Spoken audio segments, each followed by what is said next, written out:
Governor صاحب خود لکھ کے پہلے ہی بول چکے ہیں کہ جی الیکشن کمیشن کو کر دینا چاہیے.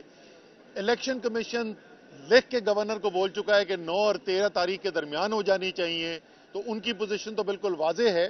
اور اس کے علاوہ الیکشن کمیشن، کیونکہ وہی الیکشن کمیشن جو ہے وہ 33 ایم این ایز کے بائی الیکشن کا اعلان پہلے ہی کر چکا ہے، اور اگلے چند دن کے اندر اگلی جو قسط ہے وہ 30 سے زیادہ ایم این ایز کی الیکشنز کی، بائی الیکشنز کی، اس کی بھی تاریخ کا اعلان کر دے گا الیکشن کمیشن.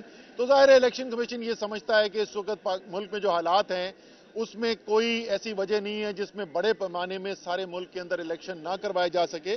دیکھیں، یہ اتنا بڑا ڈرامہ کیا جا رہا ہے ملک کے ساتھ کہ وہی تحریک انصاف جس کے لیڈرز کو، جن کے ساتھیوں کو، جن کے حق میں آواز اٹھانے والے صحافیوں کو قید کیا جا رہا ہے، راتوں رات اٹھایا جا رہا ہے، جس کے چیئرمین کے خلاف ہر قسم کی کوشش کی جا رہی ہے کہ کس طریقے سے ان کو کس طریقے سے ان کو نااہل کر دیا جائے، کس طریقے سے ان کو گرفتار کرنے کی کوشش کی جا رہی ہے تمام لیڈرشپ کے اوپر صبح سے.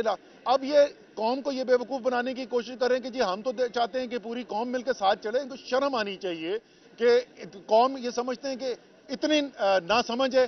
ان کی سب کی سمجھ ہے قوم کو، ان کو پتہ ہے کہ ان کی حقیقت کیا ہے. ان سے بولیں یہ ڈرامے کرنے چھوڑیں. آپ کو پہلے دن کو اخلاقی جواز تھا اس حکومت میں بیٹھنے کا، نہ آپ سے یہ ملک چلایا جا رہا ہے.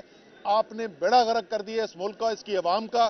صرف آپ کو ایک کام کرنا چاہیے، الیکشن کی تاریخ کا اعلان کریں اور آگے چلیں. نہیں جا رہی.